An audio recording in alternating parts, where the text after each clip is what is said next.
Aku mulai kesaksian aku tentang kebesaran dan kasih karunia Tuhan Yesus Kristus. Awal aku mengenal Tuhan Yesus itu, aku kenal sama seorang laki-laki. Aku kenal sama dia itu lewat TikTok. Dan ada satu keraguan di mana asal aku ini, papa aku seorang ustadz. Dan pas melihat video pertama kali laki-laki ini itu menggunakan kalung salib. Jujur, ada satu keinginan untuk membawa laki-laki ini masuk ke dalam Muslim, tapi seiring berjalannya waktu, kami melakukan hubungan, awalnya biasa aja, akan tetapi lama-kelamaan karena aku pernah mengalami kegagalan dalam berumah tangga, aku tidak ingin melakukan hubungan atau menjalani suatu hubungan yang lihat nanti ke depannya seperti apa. Jadi ada hari di mana kami melakukan suatu perdebatan, itu kurang lebih selama 3 hari. Perdebatan yang kami lakukan itu tentang apa sih isi Al-Quran, apa sih Tuhan Yesus, siapa sih Tuhan Yesus, apa itu Alkitab, apa itu Islam, apa itu Kristen. Jadi pengetahuan yang aku punya dalam Islam dan pengetahuan apa yang Rain punya dalam Kristen, itu kami perdebatkan selama 3 hari itu.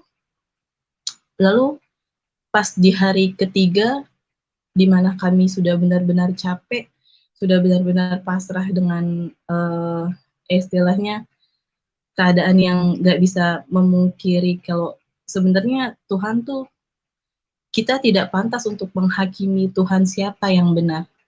Jadi Rain pandu aku untuk berdoa. Jadi Tuhan siapa yang benar, itu yang akan datang, entah itu Tuhan aku yang akan jamah memberi hidayah Rain, atau Rain, Tuhannya Rain yang akan jamah aku. Jadi saat itu kami berdoa seperti itu, lalu dengan kepercayaan kami masing-masing dan amin, selesai dari pergumulan kami, doa kami saat itu, mulailah aku merasakan hal yang tidak pernah aku rasakan. Aku bermimpi tentang yang pertama itu, aku berada di sebuah rumah sakit. Saat itu mama tuh lagi sakit. Jadi di samping mama itu ada seorang anak kecil. Anak kecil ini lagi sekarat. Terus karena papa aku itu ustadz, lalu aku bilang sama papa, papa tolong doakan anak kecil ini. Lalu papa berdoa, tapi anak kecil ini nggak sembuh. Lalu anak kecil ini tiba-tiba berbicara, tolong taruh tangan kalian semua di atas kepala. Lalu kami semua taruh tangan kami semua di atas kepala anak kecil ini, dan tiba-tiba anak kecil ini sembuh. Lalu aku pergi ke belakang kamar rumah sakit ini, jadi kayak di depannya kamar mandi itu, aku pergi ke sana, tiba-tiba di belakang itu ada seorang laki-laki, tinggi, besar. Kenapa aku bisa bilang tinggi?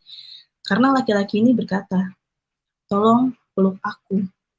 Lalu aku peluk dia, aku lihat ke atas, dan itu nggak kelihatan itu siapa. Maksudnya mukanya aku nggak tahu, karena tidak terlihat, kan itu tinggi banget. Sudah laki-laki ini menghilang, lalu aku keluar lewat kamar ini, pintu belakang kamar ini nih. Jadi itu ada sebuah taman, itu tamannya indah banget. Itu tuh warna tamannya itu nggak bisa aku, maksudnya nggak pernah aku lihat di dunia ini. Itu kayak, kalau kalian tahu tuh kayak film-film jadul tuh, film-film yang sering diputar pas 17 Agustus tuh, film-film jadul. Nah itu abu-abu, entah perak, entah apa gitu, kayaknya nggak pernah aku lihat, cuma tuh indah banget. Lalu aku tuh naik ke atas jembatan, dan situ aku pengen foto kan di atas jembatan, dan di bawahnya itu ada sungai kecil. Aku pengen foto, terus aku berkata dalam hati, ih kenapa aku nggak bawa HP gitu kan. Sudah kaget karena nggak bawa HP-nya ini, aku kaget bangun. Lalu besoknya aku langsung cerita sama Rin, aku mimpi seperti ini. Lalu Rin bilang, sudah, itu cuma hanya mimpi saja. Sudah kan? Nah, lalu beberapa hari kemudian aku mimpi lagi. Aku pergi nyamperin Rin, jadi posisinya aku di Jakarta dan Rin di Papua. Itu aku pergi, dalam mimpi itu aku pergi nyamperin Rin, lalu kamar-kamar kosannya Rin ini di samping masjid. Jadi aku naik, terus nggak lama kemudian ada pemilik masjid yang nyamperin kita kan. Pemilik masjidnya ini berbicara seperti ini, pergi kamu dari sini, kamu nggak mampu bayar. Lalu aku turun sama Rin, nah di bawah itu aku turun tangga, di bawah itu ada orang tuanya Rin saat itu. Tapi posisinya aku belum kenal sama sekali sama orang tuanya Rin, dan Rin belum memperkenalkan aku sama orang tuanya. Kayak ada sekitar 3 atau 4 orang dan bawa koper hitam, dan aku yakin itu di mimpi itu orang tuanya Rin. Terus orang tuanya Rin bilang mau ikut aku ke Jakarta. Lalu aku bilang aku nggak punya uang. Gimana bisa? Sudah kalian di sini aja.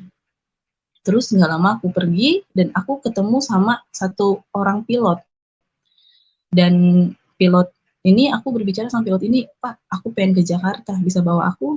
Dan pilot ini menyanggupi, lalu kami pergi naik mobil.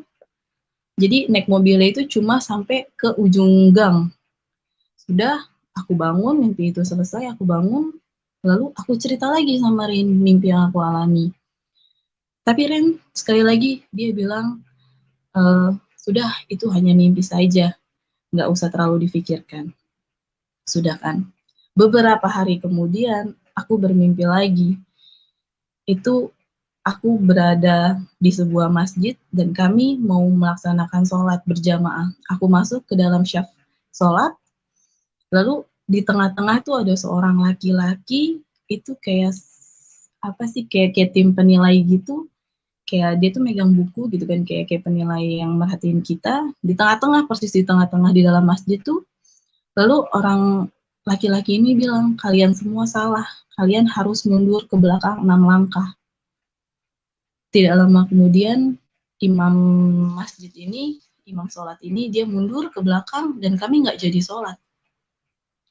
Aku kaget bangun saat itu, langsung aku berpikir kayak, ini di dalam Islam di saat iman aku sebelumnya itu, kayak ini tuh udah murtad jatuhnya, udah kayak berpikir kayak, ih ini aku bermimpi seperti ini apakah akibat doa sebelumnya bersama-sama Ren saat itu.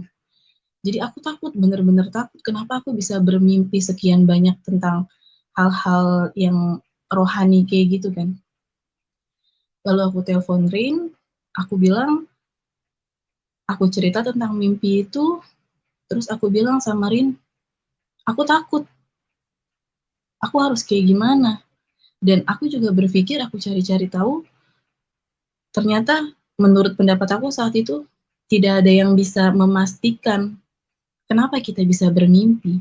Setahu aku tuh, kita bermimpi tuh di saat kita memikirkan hal ini sebelum tidur, makanya kita bisa bermimpi. Jadi, karena aku terlalu sering berkomunikasi sama Ren, pikir aku saat itu kan, karena kita terlalu sering berkomunikasi, mungkinkah aku bermimpi karena kita terlalu sering berkomunikasi? Jadi aku mengambil suatu keputusan yang tidak mau mengganggu iman kepercayaan aku juga, dan aku juga ingin menguji tentang mimpi aku ini kan. Lalu aku mengambil suatu keputusan bersama Rin, aku pengen menyudahi hubungan, break istilahnya, break. Kata Rin, oh ya sudah, tadi gitu, kita break, sekitar semingguan, malah kalian tahu, setelah break ini, aku mendapatkan mimpi keempat ini yang menjadikan aku percaya sama Tuhan Yesus. Di dalam mimpi keempat ini, Rin mengajak aku ke sebuah rumah. Dan di rumah itu ada seorang laki-laki sedang duduk, dan Rin berkata, perkenalkan, ini Tuhan Yesus. Di situ aku kaget, di dalam mimpi aku kaget. Tuhan Yesus ulurkan tangannya, lalu aku jabat tangannya, aku merasakan hal yang gak pernah aku rasakan. Itu entah suka, entah duka, entah senang, entah sedih. entah panik, entah apalah itu, pokoknya aku nggak pernah ngerasain hal itu. Damai, dibilang istilah kasarnya kalau aku udah jadi Kristen sekarang nih, damai sejahtera, sejuk, kayak gitu, kayak pokoknya aku nggak bisa ngegambarin apa yang aku rasakan saat itu, campur aduk semuanya kan. Aku menangis di mimpi aku, lalu Tuhan Yesus matanya berkaca-kaca juga, lalu aku lepas jabatan tangannya, aku mundur ke belakang, lalu Tuhan Yesus melihat aku, itu senyum dan dengan sambil mata berkaca-kaca, secara secara analogi aku nggak pernah yang namanya, bukan nggak pernah sih, pernah sesekali itu melihat gambar-gambar Tuhan Yesus tuh, tapi nggak terlalu sering, jadi kayak melihat scroll gitu kan. Tapi sangat jelas di mimpi aku tuh Tuhan Yesus hidungnya mancung, putih, rambutnya ikal segini, keriting, ikal-ikal, terus pakai jubah putih kan. Itu karena dia tuh tinggi, tinggi, jadi dia posisinya duduk dan bagaikan seorang seorang raja tuh duduknya eh, penuh dengan aura-aura raja tuh, seperti itu pokoknya. Aku masih ingat persis bagaimana rupa Tuhan Yesus di mimpi aku tuh saat itu. Lalu Tuhan Yesus ajak aku untuk ke arah jendela. Jadi posisinya rumah ini ada di pinggir jalan raya besar. Kami berdua melihat ke arah jendela, terus di luar jendela ini ada sekelompok muslim. Sekelompok muslim, kenapa aku bisa bilang muslim? Karena mereka tuh pada pakai peci. Lalu Tuhan Yesus bilang, itu salah. Gak lama kemudian, lewatlah seorang perempuan. Cuma aku kenal perempuan ini, cuma mukanya tuh namanya di mimpi kayak nggak terlalu jelas, cuma aku yakin aku kenal perempuan ini, dan wanita ini melihat aku bersama Tuhan Yesus saat itu. Aku langsung panik. Dan begitu aku langsung panik, aku langsung palingkan wajah aku agar tidak terlihat sama perempuan ini. Tapi dalam hati kecil aku berkata saat itu, kenapa aku harus takut? Sedangkan di samping aku ini ada seorang laki-laki yang berpakaian sama seperti aku. Bukan karena ini Tuhannya orang Kristen, bukan karena Tuhan Yesus, bukan, tapi karena kita sama-sama pakai baju warna putih. Jadi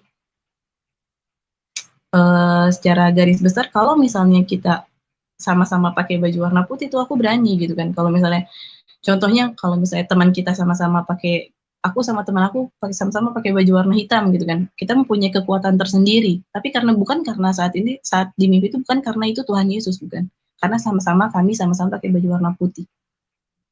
Lalu aku memberanikan diri untuk memperlihatkan wajah aku di depan wanita ini. Tiba-tiba wanita itu kayak memandang aku tuh sinis gitu kan, kayak sinis gitu. Itu dari kejauhan kan. Ya sudah, selesai. Lalu aku bilang sama Tuhan Yesus saat itu, aku mau buat kopi. Karena aku suka kopi, aku bilang aku mau buat kopi. Aku buat kopi kan, 2 gelas, 1 buat aku, 1 buat Tuhan Yesus tuh.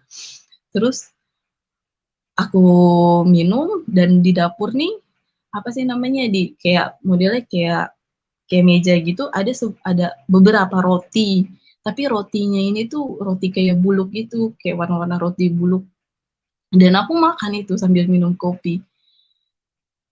Ini kan roti buluk ya, aku bingung ini rotinya buluk gitu. Tapi aku makan tuh enak banget, ini roti tuh enak banget, sampai aku habis, rotinya habis aku makan.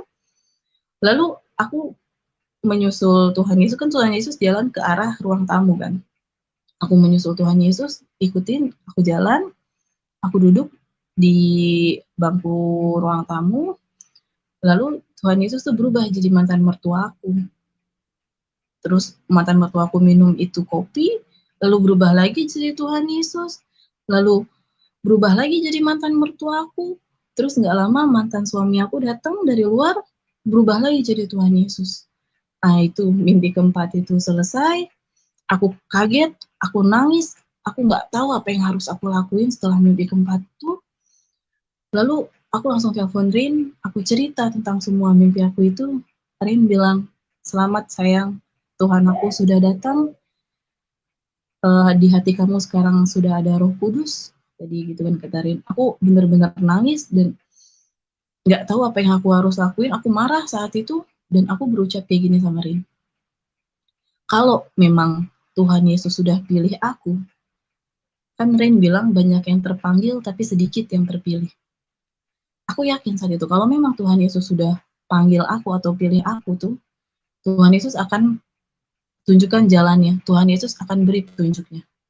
Jangan pernah kamu doktrin aku itu apapun itu tentang Kristen, siapa itu Tuhan Yesus, apa itu isi Alkitab, jangan pernah doktrin aku tentang itu. Kecuali kalau aku bertanya, baru kamu boleh jawab. Jangan pernah menyinggung sekalipun. Aku bilang kayak gitu kan, aku buat kesepakatan sama Rain, dan Rain setuju. Lalu aku matikan telepon, aku langsung cari saat itu searching apa arti kata Tritunggal. Kalian tahu, aku pertama kali searching apa arti kata Tritunggal, Bapa, Anak, dan Roh Kudus. Bapa itu Allah itu sendiri, Anak itu Tuhan Yesus yang hidup sebagai firman, dan Roh Kudus itu roh kebenaran. Aku langsung paham, secara hati, secara pikiran aku langsung paham. Satu hal terbesar yang aku dapatkan, satu hal pelajaran terbesar yang aku dapatkan, yaitu ketika Roh Kudus sudah ada di hati kamu, ketika Tuhan Yesus sudah pilih kamu, tentang apa arti kata Tritunggal itu sendiri pun kamu akan pahami secara langsung. Jadi ketika yang muslim-muslim nih, kan mereka bilang kayak Tuhan itu nggak punya anak, atau Tuhan tuh nggak bisa punya anak kayak gitu kan. Cuma saat aku imannya seperti yang dulu tuh iman Islam, aku juga berpikiran seperti itu kan. Tapi ketika di mimpi keempat ini Tuhan Yesus, aku mengalami mimpi bertemu Tuhan Yesus, aku langsung paham apa arti kata Tritunggal itu sendiri. Ajaib, haleluya. Jadi setelah aku searching apa arti kata Tritunggal ini, lalu aku mulai cari tahu siapa sih Tuhan Yesus, bagaimana Tuhan Yesus mati, atau adalah beberapa hal yang aku cari kan. Dan aku juga masih penasaran nih apa arti mimpi aku nih, aku mulai cari tentang mimpi-mimpi bertemu Tuhan menurut versi Kristen dan versi Islam. Terus masihlah dalam hati sedikit menyangkalkan. Cuma tidak bisa dipungkiri mimpi keempat ini yang membuat aku tersentuh. Lalu masih menyangkal, beberapa hari kemudian lagi aku habis beres-beres nih, habis sholat asar kan. Jadi rutinitas aku kayak nyapu, ngepel gitu kan.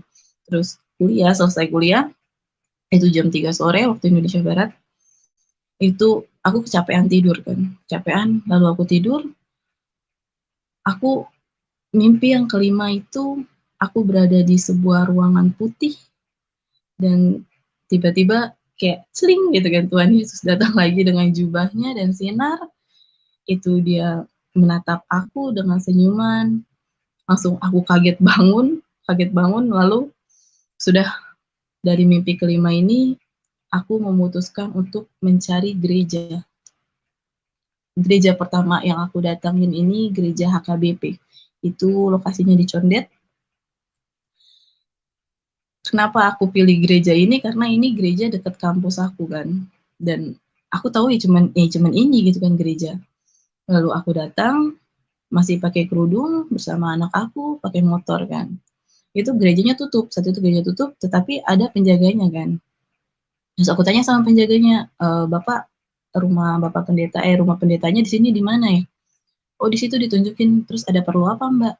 Enggak, aku pengen ketemu aja sama pendeta. Terus kata bapaknya, iya Mbak, ada perlu apa gitu kan? Nanya kan dia. Terus langsung aku jawab, aku mimpi Tuhan Yesus, aku bilang gitu kan. Terus abis itu kata dia, oh ya sudah, tunggu sebentar. Itu beberapa lama dia pergi ke rumah pendeta ini, lalu nggak lama dia datang, tapi sendiri.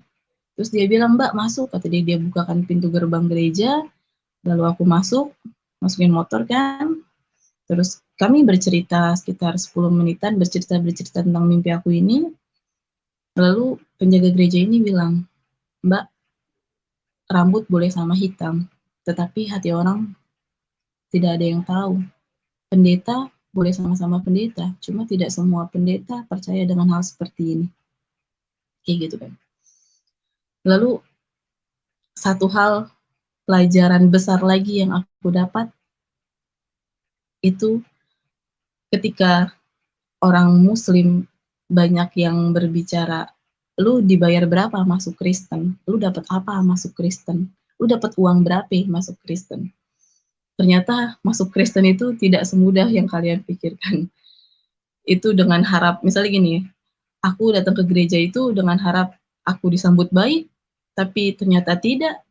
Tetapi Tuhan ingin memperlihatkan ternyata tidak semudah itu masuk Kristen. Itu pelajaran terbesar juga yang aku dapat. Sudah, terus aku rindu gitu kan, aku pengen masuk gereja, aku bilang kan sama bapak penjaganya ini, aku bilang, "Bapak boleh nggak aku masuk ke dalam?" Terus bapaknya ini bilang, "Oh boleh Mbak," kata dia gitu kan. Bukan hal yang main-main loh, maksudnya aku pakai kerudung dan bawa anak, terus penjaga gerejanya ini juga mengizinkan aku masuk gereja, itu satu hal yang luar biasa karena kasus kemarin nih yang di Makassar nih, kasus bom bunuh diri itu, tapi kalau bukan atas dasar tuntunan kuasa Roh Kudus, tidak mungkin penjaga gereja ini bisa mengizinkan aku untuk masuk ke dalam gereja kan. Lalu penjaga gereja ini ngebukain pintu, satu langkah kaki aku masuk ke dalam gereja, itu pertama kalinya selama 25 tahun aku masuk ke dalam gereja, itu aku benar-benar sedih. Aku nangis langsung, nggak ngerti, aku juga nggak ngerti apa yang aku tangisin tuh kan. Tiba-tiba air mata tuh keluar begitu deras. Aku nangis, aku masuk ke dalam gereja. Hal yang pertama aku cari di dalam gereja adalah salib. Karena bangunan HKBP Condet itu di depannya itu bangunan yang atapnya rada rendah dan kalau bisa dibilang altarnya tinggi, jadi ketika kita masuk itu salibnya nggak kelihatan, kita harus masuk ke dalam dulu. Jadi pertama yang aku cari itu adalah salib. Aku masuk ke dalam, aku cari-cari di mana salibnya kan. Terus tiba-tiba aku ngelihat salib, sudah sampai altar aku ngelihat salib, itu aku kayak ngerasain hal yang nggak pernah aku rasain sama seperti apa yang ada di dalam mimpi aku itu ketika bertemu Tuhan Yesus.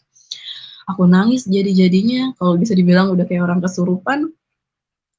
Lalu orang apa sih namanya penjaga gerejanya ini kayak, "Mbak kenapa?" gitu kan.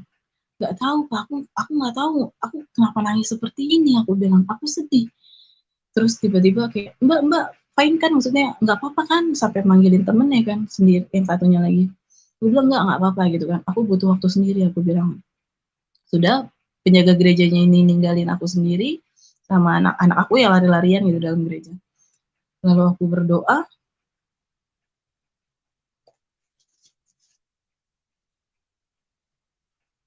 lalu aku berdoa, lalu aku selesai aku menangis, aku minta penjaganya itu untuk masuk kan. Aku panggil, terus aku bilang sama penjaganya, "Pak, tolong masuk," aku bilang gitu kan. "Aku boleh nggak Bapak pimpin aku untuk berdoa?" Oh kata dia, "Oh boleh Mbak," kata dia. Sudah, bapaknya itu duduk di depan aku, lalu kita berdoa, dan yang aku ingat saat itu bapak penjaganya ini berdoa tentang anak domba yang hilang kan. Sudah selesai, aku pulang, aku sampai rumah, terus ditanya sama Rin, "Gimana hasilnya?" Terus aku ceritain kan apa yang aku alami, terus kata Rin, "Kamu kecewa nggak?" Kata dia gitu kan. "Oh nggak, aku nggak kecewa sama sekali. Ini yang membuat aku penasaran, kenapa aku nggak disambut baik di dalam gereja ini?" Gitu kan. Mungkin ada hal yang Tuhan Yesus sudah siapkan, kayak gitu. Aku malah makin penasaran, bukan aku kecewa. Beberapa hari kemudian, aku kangen nih, aku pengen ke gereja lagi dan aku pengen cari tahu, maksudnya aku pengen ke gereja tuh pengen bertemu sama pendeta, aku pengen cari tahu apa arti kata mimpi aku ini. Lalu aku searching-searching kan, searching-searching gereja mana yang buka karena di Jakarta itu Covid. Jadi ada beberapa gereja yang tutup dan ada beberapa gereja yang buka tapi dengan jam jadwalnya tersendiri. Aku searching, lalu aku dapat gereja GBI Tamini Square. Itu ada di tulisan itu ada jam ibadah jam 8, jam 10, sama jam 2. Aku pilih jam 10 kan, karena biar nggak terlalu pagi. Terus aku bilang sama Rin, aku pengen ke gereja lagi. Kata Rin, oh ya sudah, mau gereja mana? Aku bilang kan GBI. Lalu Rin kasih tahu GBI itu apa. Terus habis itu sudah, karena aku maksudnya nggak tahu ternyata gereja itu punya banyak aliran kan, aku sama sekali nggak tahu.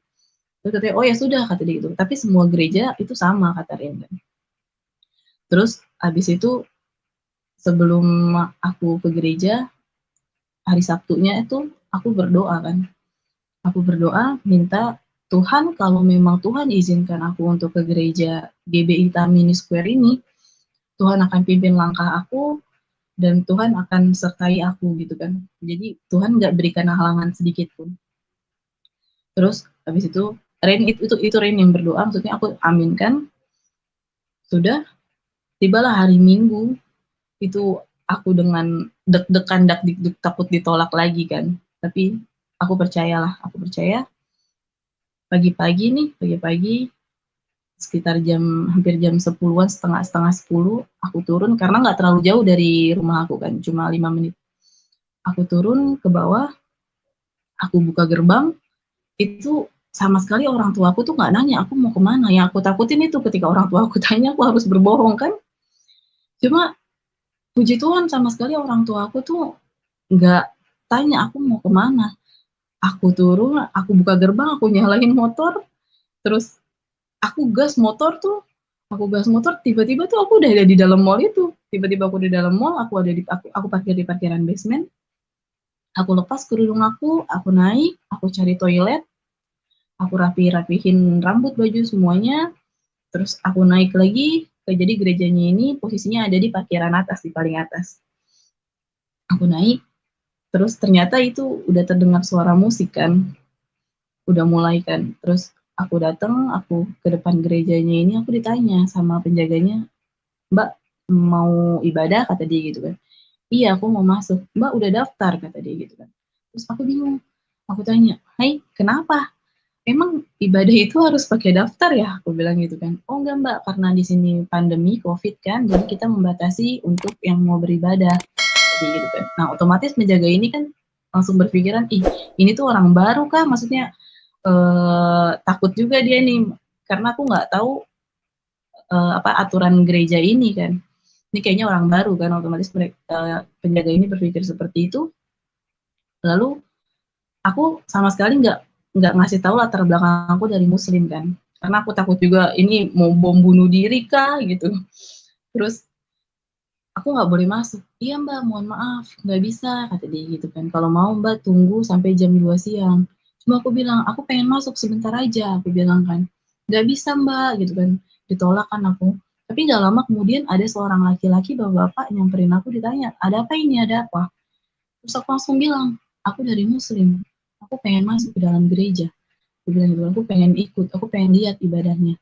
Oh ya sudah, masuk, kata dia. Puji Tuhan aku diizinkan masuk, aku nangis, aku dikasih face shield kan, karena aku cuma pakai masker kan, ternyata tata ibadahnya itu harus pakai face shield. Dikasih face shield, aku disambut baik. Aku duduk saat itu di depan pintu gereja di dalam, tapi di depan pintu gereja di paling belakang aku duduk. Itu lagi pujian penyembahan, pertama kalinya aku tersentuh sama pujian penyembahan di GBI Tamini Square. Aku nangis ada-adanya di sana.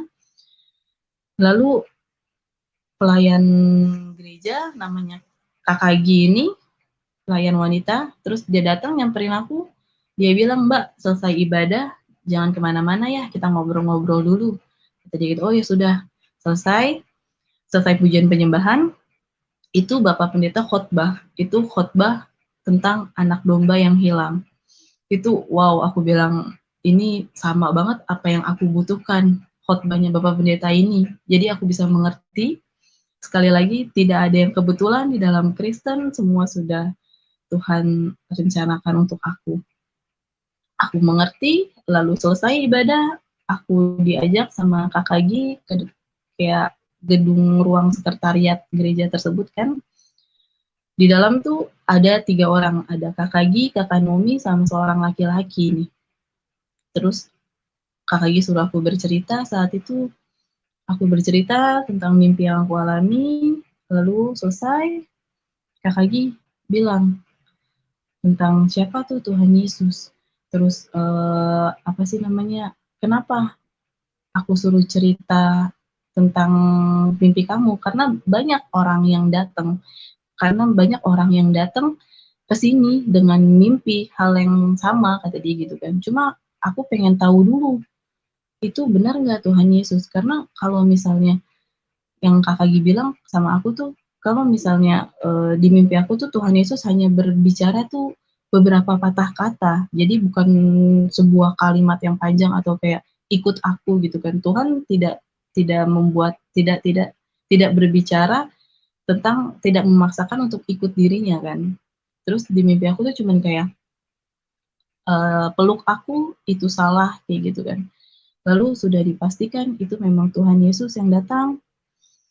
Lalu Kakak Gi bercerita tentang tangan Tuhan Yesus yang disalibkan gitu kan. Nah, aku langsung berpikiran kayak gini, oh berarti ketika aku jabat tangan Tuhan Yesus di mimpi aku tuh aku merasakan hal yang suka, duka, sedih, senang, itu tuh Tuhan pengen aku merasakan apa yang Tuhan rasakan ketika Tuhan disalib saat itu. Sukanya itu karena kasih karunia Tuhan yang begitu besar dan dukanya itu karena Tuhan Yesus harus berpisah dengan Roh Allah itu sendiri kan saat di saat itu. Jadi mimpi aku tergenapi oleh cerita Kakak gini, lalu kata Kakak gini, iya betul, jadi gitu kan. Sudah cerita, lalu Kakak Gi tanya sama aku, apakah aku sudah siap menerima Tuhan Yesus sebagai Tuhan dan Juru Selamat? Aku bilang aku siap. Lalu kata Kak lagi, ayo Bapak tolong doakan, kata dia gitu kan. Terus aku tanya, ah, aku bingung kan. Terus, iya Mbak, ini Bapak Lukman ini Bapak Pendeta, kata dia itu. Oh jadi Bapak Pendeta ini laki-laki ini, maksudnya pendeta, aku nggak tahu. Aku kira cuma maksudnya kayak staff, kayak pelayan juga kan, pelayan sama seperti Kak Gi. Lalu aku didoakan sama Bapak Pendeta Lukman, aku suruh taruh tangan aku di dada sama seperti ini, Kakak Nomi ada di depan aku dan Kakak Gi di belakang aku, itu mereka berbahasa roh kan. Jadi kata Bapak Lukman itu aku suruh mengikuti apa yang Bapak Lukman katakan. Sambil taruh tangan di dada seperti ini, Bapak Lukman mengucap, aku lupa itu mengucap apa gitu pokoknya. Tetapi hal aneh itu yang aku rasakan tuh ketika Bapak Lukman berbicara, bukan berbicara, berdoa kan, berdoa. Terus aku suruh mengikuti apa yang Bapak Lukman ucapkan. Entah kenapa tuh bibir aku tuh langsung tahu apa yang aku mau ucapkan. Jadi sebelum Bapak Lukman ini selesai berbicara, aku langsung mengeluarkan kata itu juga. Sungguh luar biasa kayak apa ya posisinya kan aku habis menangis kan. Aku kalau menangis itu pusing. Itu menangis hebat terus tiba-tiba Kakak Nomi sama Kakak Gi berbahasa roh dan jujur aku belum pernah dengar secara langsung berbahasa roh itu seperti apa kan. Terus rada besar kan suaranya dan analoginya maksudnya secara tidak langsung kayak nggak mungkin aku bisa meniru atau mengucapkan apa yang Bapak Lukman ucapkan dengan kondisi seperti itu kan, kondisi psikis aku seperti itu dan kondisi suasana yang seperti itu. Tapi entah kenapa tuh lidah tuh kayak lancar aja ngucapinnya kan. Terus pas Kakak Gi bilang cabut Ras Muhammad dari belakang kan, cabut Ras Muhammad itu hati aku sakit banget. Itu kayak ditusuk-tusuk duri itu langsung cabut Ras Muhammad makin kenceng. Kakak Gi bilang cabut Ras Muhammad, ih udah kayak mau mati tuh, sakit banget hati kan. Terus jantung tuh kayak terpukul, kayak ditusuk gitu. Terus makin makin kenceng Bapak Lukman doain, terus aku makin kenceng nangisnya, Kakak Gi makin kenceng doanya. Lalu selesai kan, amin, selesai sudah. Terus habis itu Kakak Gi bilang doa pelepasan kan. Ini kayaknya kamu harus doa pelepasan Mbak, kata dia gitu. Aku bilang, oh ya sudah kapan Kak, gitu kan, Sabtu deh, kata dia gitu kan, Sabtu. Oh ya sudah Sabtu.